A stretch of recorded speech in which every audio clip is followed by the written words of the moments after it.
Assalamualaikum warahmatullahi wabarakatuh, sahabat sejuta kisah. Kami berharap Anda masih selalu setia bersama kami, channel yang setiap hari selalu menyuguhkan cerita-cerita misteri yang menarik untuk Anda simak.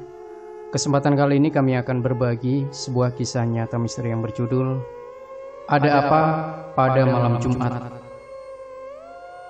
Latar belakang cerita, ibu kos selalu bilang apapun yang terjadi, kita tidak boleh keluar rumah, bahkan kamar pada malam Jumat. Entah mengapa dan alasan apa yang membuat ibu kos melarang kita semua untuk keluar pada malam Jumat. Yang pasti kami semua selalu menuruti peraturan tersebut.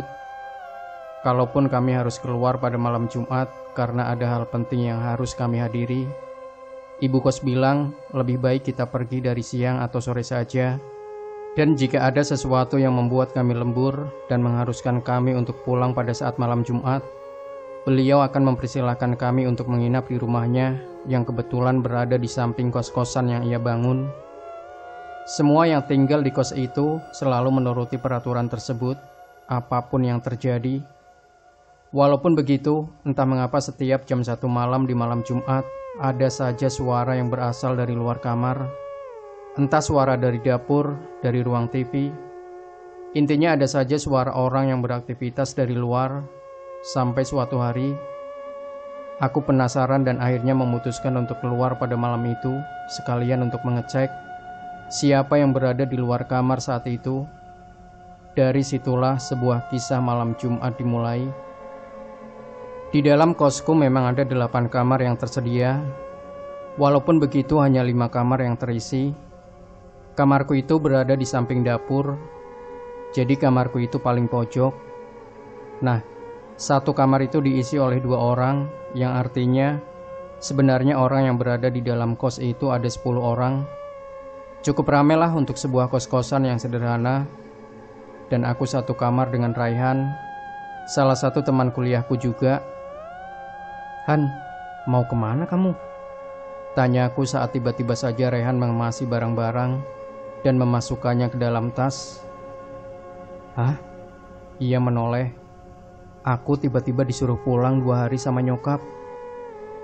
"Oh." Aku melihat ke arah kalender yang menunjukkan tanggal 24 Mei hari Jumat. "Cepet ya bre, bentar lagi malam Jumat nih." Aku mengingatkan. "Iya ya, aku pergi ya," ucap Raihan yang lalu pergi menutup pintu. Iya. Dan itu adalah hari pertama Genta tidur sendirian di dalam kamar kos. Saat itu Raihan pergi pada jam 5 sore.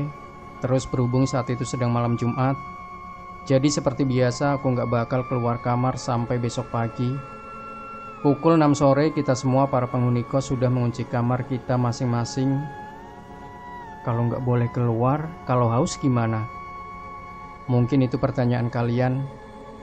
Biasanya sebelum mengunci kamar, kita akan menyiapkan makanan dan minuman terlebih dahulu, agar jika kita lapar mendadak, kita tidak harus keluar. Waktu berjalan begitu cepat, tiba-tiba saja jam sudah menunjukkan pukul 1 malam. Seperti biasa, aku terbangun karena ada suara orang yang sedang berjalan-jalan di dapur. Hal ini memang sudah sering terjadi. Entah siapa yang berada di kamar, aku juga tidak tahu. Tapi jika biasanya suara yang terdengar hanya sekedar orang yang beraktivitas di dapur atau orang yang sedang menonton TV, kali ini berbeda. Setelah mendengar suara orang yang sedang berjalan di dapur, tiba-tiba saja aku mendengar Raihan sedang berbicara sambil tertawa-tawa layaknya orang bertelepon. Ya, tentu saja aku bingung. Bukannya Raihan tadi udah pergi, pikirku malam itu. Awalnya aku ragu dan mengira bahwa ini semua hanya bagian dari halusinasiku. Tapi lama-kelamaan suara Raihan itu tambah kenceng dan semakin membuatku yakin bahwa yang sedang berbicara di luar adalah Raihan. Karena penasaran, akhirnya aku mencoba menempelkan kupingku di dinding untuk mengecek bahwa orang yang sedang berbicara di luar memang benar-benar Raihan. Sebelum akhirnya aku ikut keluar dan menghampiri. Ketika aku dengar lagi, ternyata itu emang benar suara Raihan. Akhirnya aku coba tuh keluar. Ternyata pas nengok ke arah dapur, aku melihat punggung Raihan yang sedang berdiri membelakangiku Tapi pas aku lihat, ternyata dia bukan lagi teleponan. Dia malah lagi nyuci piring. Karena aku yakin itu adalah Raihan, ya aku samperin lah. Walaupun begitu, entah mengapa semakin aku mendekat, hawanya tuh semakin aneh. Sebenarnya aku udah ngerasa sih ada sesuatu yang janggal. Cuma aku mencoba berpikir positif bahwa aku ngerasa aneh dan merinding gara-gara aku habis bangun tidur. Weh bro, aku menepuk pundak Raihan. Ngapain kamu? Dugaanku benar, ternyata sosok yang sedang berada di depanku bukanlah Raihan, melainkan sosok yang matanya bolong dan mulutnya robek.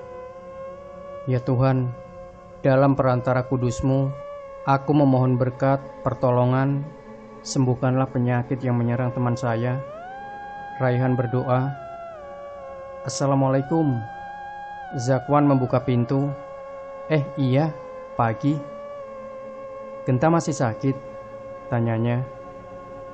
Iya, udah 3 hari nih gak bangun-bangun, jawab Raihan cemas. Sementara kejadian tersebut, Genta tiba-tiba saja ditemukan dalam keadaan pingsan di dapur dan tak kunjung bangun untuk 3 hari ke depan. Oleh karena itu, tidak ada satupun orang yang tahu penyebab Genta pingsan serta apa yang terjadi. Emang dia sakit apa sih? Aku gak tahu. Kamu gak nanya Bu Ina? Nanya sih, cuma Bu Ina juga gak tahu. Katanya paling kecapean, jawabnya. Lah, kan kamu satu kamar. Aku pergi ngap. Aku gak tahu dia kenapa. Oh, bilang dong, ucap Zakwan. Yaudah, aku mau ke masjid dulu. Kamu jaga kos ya. Lanjutnya yang lalu pergi ke masjid bersama Ilham dan lainnya. Iya ya, hati-hati, Raihan membalas. Saat itu Zakwan dan yang lainnya pergi ke masjid untuk melaksanakan sholat isya dan membiarkan Raihan tinggal untuk menjaga Genta. Han, Raihan, seseorang memanggil. Iya kenapa? Raihan terbangun. Siapa? Tanya Raihan yang lalu beranjak dari kasur. Lah, Genta mana? Gumamnya kebingungan, menengok ke arah kiri dan kanan mencoba mencari Genta. Saat itu, jam menunjukkan pukul 2 malam. Saat ia melihat sekeliling kamar, ia baru menyadari bahwa Genta tidak berada di dalam. Tok tok tok. Raihan. Ternyata panggilan tersebut berasal dari luar. Ia pun langsung saja membuka kunci pintu kamar dan beranjak keluar. Kenapa?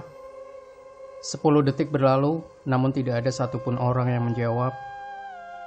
Apa sih? Gak usah main-main deh. Raihan kembali masuk ke dalam dengan perasaan kesal.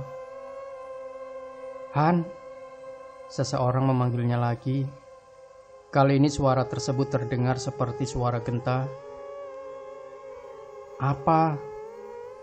Ia menoleh, ternyata terlihat seseorang sedang menonton TV dengan lampu yang tidak menyala.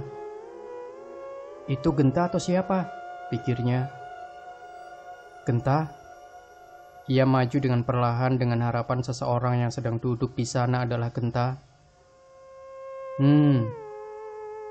Sosok itu menoleh dan ternyata orang yang ia lihat bukanlah Genta, melainkan sosok yang Genta lihat sebelumnya, sosok bermata bolong. Han, woi Han. Ya Tuhan, teriak Raihan terkejut. Han, Genta udah bangun. Seriusan lah. Raihan terhenti untuk beberapa detik. Ia melihat ke arah jam yang ternyata masih menunjukkan pukul 9 malam. Oh, cuma mimpi ternyata, pikirnya. Ayo, Genta mau cerita nih. Kamu mau dengerin gak? Iya mau. Ia pun langsung beranjak dari tempat tidurnya dan pergi ke kamar Zakwan. Gen, kamu udah bangun? Ucap Raihan sesampainya ia di kamar Zakwan. Udah sehat malah, jawabnya senang. Oh, syukur deh. Ia pun langsung duduk di samping Genta lalu menanyakan apa yang terjadi. Kamu emang waktu itu ngapain sampai pingsan begitu? Iya, makanya sekarang aku mau cerita, ucapnya. Semoga aja sosoknya nggak datang. Lanjutnya dengan nada yang lebih pelan. Sosok? Sosok apa? Nanti dengerin aja. Setelah Genta menceritakan apa yang terjadi, tentu saja Bukos langsung mengamuk setelah mengetahui bahwa hal tersebut terjadi karena Genta melanggar peraturan. Udah dibilang kan, gak usah keluar pas malam Jumat, gak didengerin. Padahal baru aja sembuh langsung kena marah. Ya, tapi Genta salah juga sih. Dan semenjak itu, akhirnya semua penghuni kos mengetahui alasan Bu Ina melarang kita untuk keluar dari kamar pada malam Jumat karena memang sosok tersebut hanya mengganggu pada malam Jumat. Tapi kata Genta, sosok tersebut tidak hanya mengganggu pada malam Jumat. Malam biasa pun dia tetap mengganggu, hanya saja nggak separah malam Jumat. Tapi tenang saja, walaupun sosok yang berkeliaran pada malam Jumat sudah ketahuan. Setelah kejadian yang menimpa Genta minggu lalu, pada malam Jumat ini, ia mengunci pintunya dengan sebuah meja. Sungguh berlebihan, namun aku membiarkannya saja, dan untungnya malam Jumat tersebut berlalu dengan tenang. Walaupun begitu, di sisi lain, Yan, mana sini kuncinya? Pinta Vino secara tiba-tiba. Hah? Itu no di atas lemari. Kamu mau ngapain? Kan ini udah jam 7. Tanya Ian curiga. Kok kamu belum ngambil makanan atau minuman sih? Aku lapar nih. Lah, kok aku? Kan tadi aku udah bilang, pas asar langsung ambil minum aja. Bukannya ngambil, kamu malah main HP. Aku gak denger. Ia beralasan. Lagian kenapa gak kamu yang ngambil? Aku kan udah makan. Jadi gak kepikiran buat makan lagi lah, ucap Ian. Udahlah, mending besok aja. Kan kamu tahu sendiri kemarin si Genta kenapa gara-gara keluar. Lanjutnya mencoba menghentikan Vino untuk keluar dari kamar. Sebentar doang mah gak apa-apa kali, jawabnya. Enggak lah, gak usah. Minum air keran aja sono. Iya kalian. Mending kamu tidur aja deh. Ntar juga kamu bakal lupa kalau kamu lapar. Udah sono tidur, perintahnya. Ah, ya udah deh. Vino pun kembali beranjak ke tempat tidurnya sambil mencoba mengabaikan perut keroncongannya. Teng. Jam sudah menunjukkan pukul 12 malam dan Vino masih saja belum berhasil tidur karena perut keroncongannya yang terus berbunyi. Aduh, Vino menggerutu. Aku rasa aku gak punya pilihan lain. Udahlah, aku keluar aja, pikirnya. Perlahan-lahan ia meraih kunci yang diletakkan di atas lemari. Oke, berhasil, gumamnya. Ia pun langsung saja membuka pintu kunci kamar dan pergi keluar untuk mengambil beberapa cemilan. Vin? Mendengar panggilan tersebut, Vino pun langsung refleks menjatuhkan semua camilannya. Terkejut oleh panggilan dadakan tersebut. Ya Allahan, jangan ngagetin aku gitu dong. Ia menghela nafas lega. Untung Rehan, gumamnya. Kamu lagi ngapain? Tanyanya. Ngambil camilan doang sih. Aku tiba-tiba lapar soalnya. Raihan menempelkan kepalanya ke pintu kamarnya, lalu menatapnya secara tajam. Bukannya udah dibilang sama Bukos, nggak boleh ada yang keluar pas malam Jumat. Ucapnya secara perlahan. Iya, aku tahu, balasnya ragu. Lagian ini cuma ngambil camilan doang, Han. Kamu sendiri ngapain? Ia membalikkan pertanyaan. Namun Raihan tidak menjawab dan justru mempertajam tatapannya. Aduh, kenapa sih tuh anak? Tanpa pikir panjang, Vino pun langsung mengambil semua camilannya agar ia tak berlama-lama di luar. Sekali dua kali, ia kerap menoleh kembali ke tempat Raihan berada, mencoba memastikan bahwa Raihan masih berada di belakangnya, masih dengan posisi kepala yang tertempel pada pintu.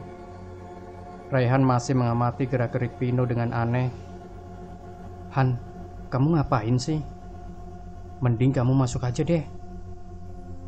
Bukannya harusnya kamu yang masuk. Mendengar itu, Vino pun terengah-engah atas sifatnya yang tidak biasa. "Kamu kenapa sih?" tanyanya kebingungan. "Ih, Genta, kamu berisik banget sih." "Hah?" Vino menoleh ke arah kamar Genta dan Raihan. "Loh, tadi itu aku nggak salah dengar. Kok suara Raihan ada di dalam?" ucapnya ketakutan. "Rehan, Rehan, Reh." Sosok itu tertawa sampai-sampai membuat mulutnya robek. "Astagfirullahaladzim," ia beristighfar. Vino yang tidak terbiasa melihat kejadian tersebut tentu saja langsung bergemetar ketakutan. Perlahan-lahan mata Rehan mulai mengeluarkan darah. "Sudah Bukos ingatkan kan?" Sosok itu berkata, "Jangan keluar." Ia membanting gelas-gelas yang berada di dapur.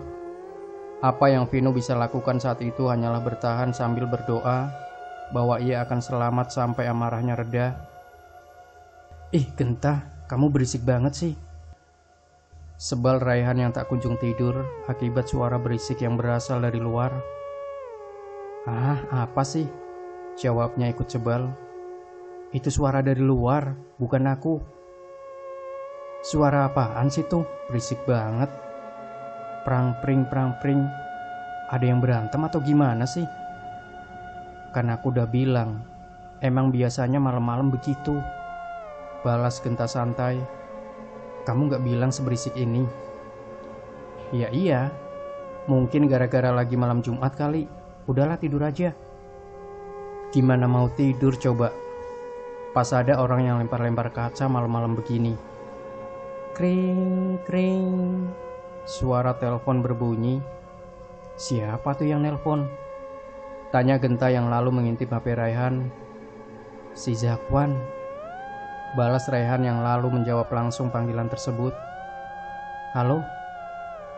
Kamu berisik banget sih," ucap Zakwan dari dalam telepon. "Kok aku? Orang suaranya itu dari luar," jawab Raihan tak terima disalahi. "Emang di luar siapa? Kok berisik banget?" "Nggak tahu, kata si Genta emang biasanya begini." "Siapa sih? Coba kamu cek deh." Iya kali, kamu aja sana." "Nggak apa-apa, kan kamu sama Genta." "Enggak." Raihan menolak secara mentah-mentah. "Lah, kan Genta udah berpengalaman. Nggak apa-apa, udah sana. Kamu aja sono sendiri." "Ya udahlah, tapi jangan kamu matiin ya." "Hah, seriusan?" "Ya udahlah, sono-sono." "Apaan sih apaan? Gedein suaranya dong, aku kan juga mau tahu," ucap Genta berikut campur. "Katanya si Zakwan mau keluar buat ngecek." Raihan menjelaskan. "Hah? Ngapain? Janganlah." "Lah, dia udah buka pintu. Suruh masuk ke dalam lagi, Han. Udah terlanjur keluar dianya." "Ya udahlah, Zak."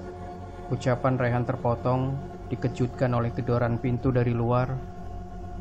"Ya Allah, astagfirullah. Genta, Raihan." Baru saja keluar dari kamarnya, Zakwan langsung menggedor-gedor kamar Genta ketakutan. "Han, Genta, cepetan keluar," teriaknya panik. "Apa, Zak? Kalau cuma hal kecil doang gak usah bikin panik deh," Raihan membalas dari dalam. "Ini gelas pada pecah, cepetan keluar. Ada Vino juga." Ia kembali menggedor pintu. "Hah? Beneran?" "Zakwan, kamu mending masuk lagi aja deh. Tunggu aja sampai besok pagi," perintah Genta. "Ini ada Vino, Genta. Besok aja diurusinya daripada kamu ikut kenapa-napa." "Iya, kayaknya mending urusinya besok aja deh," Raihan meneruskan. Udah cepetan sana kamu masuk. Keburu disamperin juga." "Ya udah deh." Apa yang dikatakan Zakwan tadi malam benar. Saat adzan subuh berkumandang, Raihan dan aku memutuskan untuk keluar dari kamar untuk mengecek keadaan di luar kamar. Saat itu di dapur sudah terlihat puing-puing gelas kaca yang sudah pecah berserakan di lantai dan di depan gudang. Terlihat tubuh Vino yang tergeletak pingsan. Akhirnya, pagi itu aku dan Rehan memutuskan untuk pergi ke rumah Bu Ina untuk menyampaikan keadaan kos. Tok tok tok. Assalamualaikum Bu Ina. Aku mengucap salam. Kamu yakin Bu Ina udah bangun? Rehan bertanya. Ya nggak tahu. Ganggu nggak? Waalaikumsalam. Bu Ina menjawab dari arah belakang. Ada apa ini? Pagi-pagi ke rumah? Lanjutnya bertanya. Bu, itu di dalam ada Vino pingsan. Bu Ina memotong. Iya Bu. Lah kok tahu? Emang ibu habis dari mana? Tanya aku kebingungan. Tadi habis jalan-jalan aja, jawabnya. Kalian balik saja ke kos, nanti urusannya saat pagi hari saja. Oh, ya udah Bu. Saya sama Rehan balik lagi ya. Pamitku. Setelah itu aku dan Rehan pun langsung kembali ke dalam kos. Rehan lanjut tidur. Sedangkan aku langsung saja melaksanakan sholat subuh. Assalamualaikum. Waalaikumsalam. Bu Ina membuka pintu. Maaf Genta, tadi ibu lagi sholat subuh loh. Gak ada orang. Astagfirullah.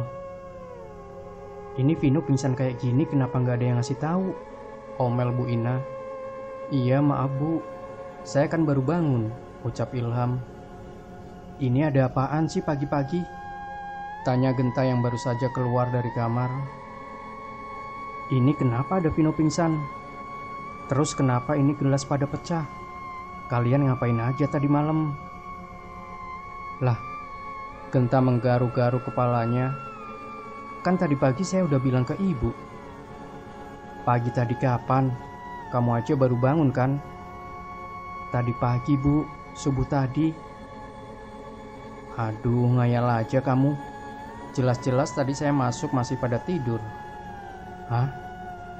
Genta kembali mencoba mengingat-ingat apa yang ia lakukan saat subuh tadi. Perasaan tadi aku udah bilang, gumamnya kebingungan. Ini kenapa Vino bisa begini? Emang gak ada yang tahu? Ian, kamu kan satu kamar. Amuk ibu kos. Saya nggak tahu Bu. Tadi emang pas pagi-pagi bangun, saya juga kaget Vino udah nggak ada. Taunya pas keluar udah pingsan.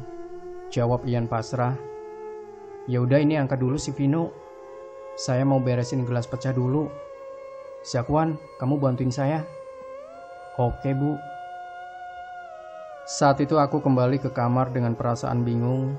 Soalnya aku inget banget, waktu itu Bu Ina udah aku kasih tahu, bahkan ada Raihan sebagai saksi mata. Ya kalau bukan Bu Ina yang aku lihat subuh tadi, siapa? Hari-hari berikutnya, ya seperti biasa, sosok tersebut terus mengganggu, tapi gak separah minggu-minggu sebelumnya. Dan 2 minggu kemudian, ada satu kejadian yang menurutku adalah puncak dari keseraman cerita ini.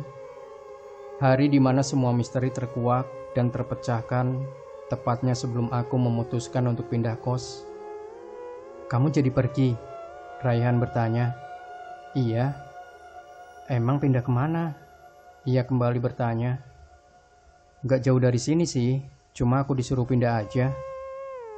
Oh, Raihan mengangguk pelan. Cepetan udah 5:30 tuh. Iya ini langsung pergi.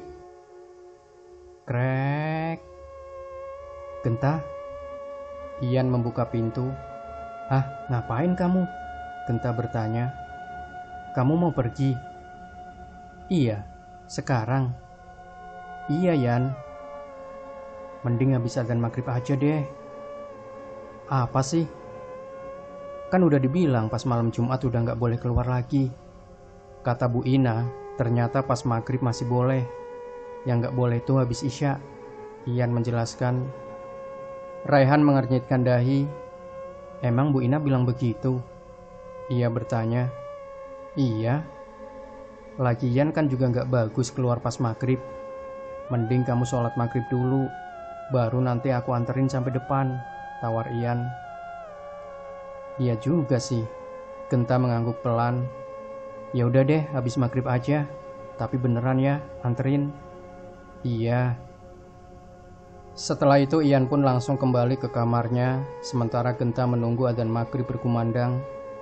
Setelah sholat maghrib, barulah aku menelpon Ian untuk pergi nyamperin aku, karena aku lumayan trauma sama sosok hantu bolong itu. Panggilan pertama tidak diangkat, panggilan kedua juga tidak diangkat. Begitu pula dengan panggilan ketiga, tidak ada satupun panggilanku yang terangkat. Akhirnya aku coba pinjam HP Raihan untuk menelpon, ternyata sama saja tidak diangkat. Ya udah, akhirnya aku nunggu aja. Soalnya aku masih nggak terlalu yakin untuk keluar. Tidak lama kemudian, akhirnya datanglah si Ian. Bukan datang sih, lebih tepatnya dia cuma mengetok-ngetok pintu. Karena tidak ingin berlama-lama sekaligus mengejar waktu, akhirnya aku langsung saja keluar. Pas aku buka, ternyata nggak ada orang. Aku kira kali ini yang ngetok bukan Ian dan aku dijailin.